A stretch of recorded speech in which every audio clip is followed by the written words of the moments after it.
Hai, udah siap belajar belum? Yuk kita mulai. Di video ini, kita akan mempelajari karakteristik dari gelombang elektromagnetik atau GEM. Ada 3 hal yang bakalan kita bahas, yaitu pengertian gelombang elektromagnetik dan perambatannya, sifat-sifat gelombang elektromagnetik, serta menghitung nilai panjang gelombang dan frekuensi gelombang elektromagnetik. Yuk, kita mulai dari yang pertama, yaitu pengertian gelombang elektromagnetik dan perambatannya. Gelombang elektromagnetik adalah gelombang yang dihasilkan dari perubahan medan magnet dan medan listrik dalam arah yang saling tegak lurus dengan arah rambatannya. Misalnya, medan magnet pada sumbu Z, medan listrik pada sumbu Y, dan arah rambatannya pada sumbu X. Perhatiin, medan magnet, medan listrik, dan arah rambatan saling tegak lurus satu sama lain kan? Tapi nih, gimana ya caranya gelombang elektromagnetik itu merambat? Jadi gini, misalkan di dalam suatu ruang, medan listrik berubah-ubah secara sinusoidal. Perubahan medan listrik akan menimbulkan medan magnet. Karena medan listrik berubah-ubah secara sinusoidal, maka medan magnet yang dihasilkan juga akan berubah-ubah secara sinusoidal. Jadi, perubahan medan listrik akan menghasilkan medan magnet. Nah, selanjutnya, medan magnet yang dihasilkan ini bakal berubah-ubah secara sinusoidal dan akan menghasilkan medan listrik lagi. Nah, medan listrik ini kemudian juga berubah-ubah secara sinusoidal dan menghasilkan medan magnet lagi. Begitupun seterusnya. Peristiwa perubahan medan listrik menjadi medan magnet dan sebaliknya ini akan terus berlangsung dan merambat sampai tempat yang sangat jauh. Karena usikannya berupa perubahan medan listrik atau perubahan medan magnet, maka gelombangnya dinamakan sebagai gelombang elektromagnetik. Ingat, elektro itu artinya listrik. Maka gelombang elektromagnetik artinya gelombang listrik magnet. Coba Kak tes ya. Jawaban yang benar adalah B. Ingat ya, jangan sampai lupa. Gelombang elektromagnetik itu dihasilkan dari perubahan medan magnet dan medan listrik.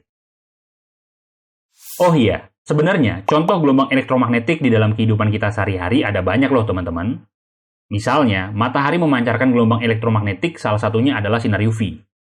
Saat kamu mendengarkan siaran radio, menonton televisi, mengatur suhu ruangan menggunakan remote AC, atau ketika kamu mau memanaskan makanan menggunakan microwave. Bahkan, ketika kamu mengirim chat ke temanmu yang ada di tempat yang sangat jauh, chat yang kamu kirimkan gak lama akan sampai tuh ke teman kamu.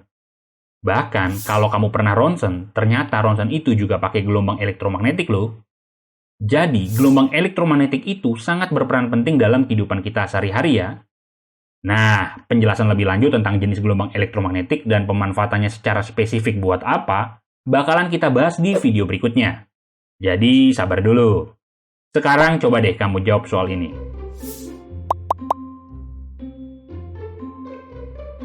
Jawabannya C. Kamu bisa mendengar radio karena ada sinyal yang dipancarkan. Nah, sinyal itu termasuk gelombang elektromagnetik. Selain itu, saat kamu manasin makanan pakai microwave, sebenarnya ada gelombang yang dipancarin. Nah, gelombang itu juga termasuk ke dalam gelombang elektromagnetik. Oke, sekarang kita lanjut ke sifat-sifat gelombang elektromagnetik. Pertama, gelombang elektromagnetik itu tidak memerlukan medium dalam perambatannya atau bisa merambat pada ruang vakum atau ruang hampa. Misalnya cahaya matahari yang bisa merambat pada ruang hampa lalu sampai ke bumi.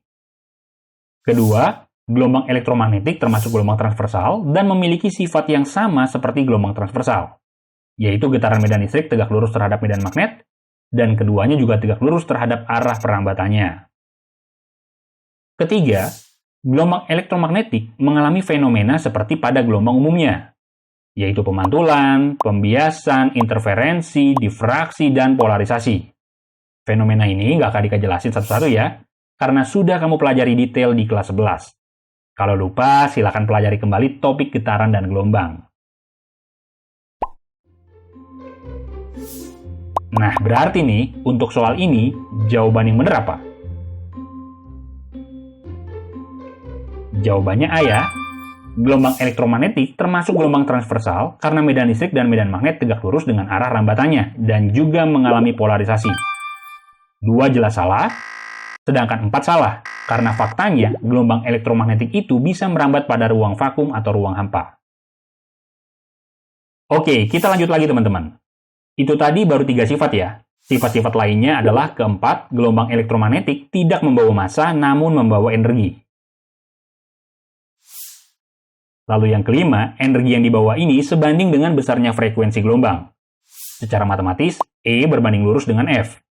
Semakin besar frekuensinya, maka energi yang dibawa makin besar. Begitupun sebaliknya. Makin kecil frekuensinya, berarti makin kecil energi yang dibawa.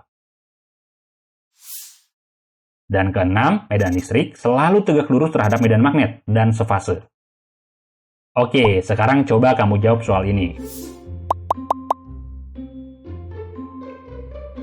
Jawabannya yang D. Gelombang elektromagnetik tidak membawa massa, tetapi membawa energi. Energi yang dibawanya berbanding lurus dengan frekuensi gelombang. Dan ingat, gelombang elektromagnetik terbentuk dari perubahan medan magnet dan medan listrik yang saling tegak lurus. Oke, kita udah ngebahas mengenai apa itu gelombang elektromagnetik dan sifat-sifatnya. Sekarang kita lanjut ke hubungan frekuensi, cepat rambat, dan panjang gelombang dari gelombang elektromagnetik atau game. Jadi sebenarnya, semua gelombang elektromagnetik mempunyai sifat-sifat dan kecepatan rambat yang sama. Yang berbeda adalah frekuensi dan panjang gelombangnya. Nah, untuk menghitung besarnya frekuensi dan panjang gelombang, rumusnya adalah lambda sama dengan C dibagi F. Dengan lambda adalah panjang gelombang, C adalah cepat rambat gelombang, dan F adalah frekuensi. Nah, kamu masih ingat kan, kalau 1/F itu adalah periode. Makanya, persamaan ini bisa juga kita tulis kayak gini. Lambda sama dengan C dikali T, dengan T adalah periode. Jadi, panjang gelombang sama dengan cepat rambat gelombang dikali periode. Oh iya, besarnya kecepatan rambat gelombang elektromagnetik di vakum atau ruang hampa sama dengan kecepatan cahaya, yaitu sekitar 300 juta meter per sekon, atau 3 dikali 10 pangkat 8 meter per sekon. Penjelasan mengenai pembuktian ini bisa kamu pelajari di video versi lengkapnya ya. Di situ Kak Dika jelasin tentang percobaan Hertz dan percobaan Fizeau. Oke, kita lanjut. Karena di vakum nilai C ini konstan atau tetap, maka kita bisa menyimpulkan kalau panjang gelombang berbanding terbalik dengan frekuensi, tapi berbanding lurus sama periode. Jadi, untuk gelombang elektromagnetik yang frekuensinya besar, maka panjang gelombangnya kecil atau pendek. Begitupun sebaliknya, kalau frekuensinya kecil, maka panjang gelombangnya makin besar. Nah, tolong ini diingat-ingat ya, karena konsep ini bakalan kita pakai di video selanjutnya.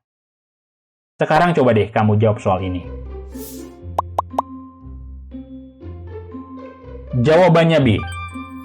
Persamaan yang kita pakai adalah lambda sama dengan C dibagi F.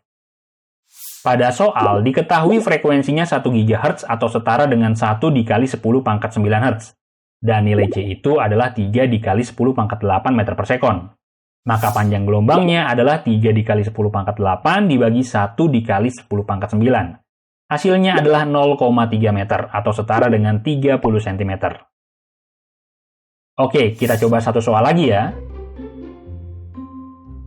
Jawabannya yang B. Persamaan yang kita pakai adalah lambda sama dengan C dibagi F.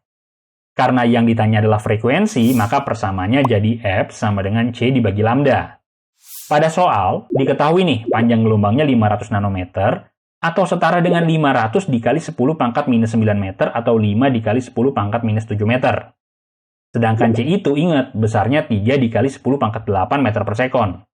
Maka frekuensi gelombangnya adalah 3 dikali 10 pangkat 8 dibagi 5 dikali 10 pangkat minus 7. Maka diperolehlah frekuensinya 0,6 dikali 10 pangkat 15 Hz.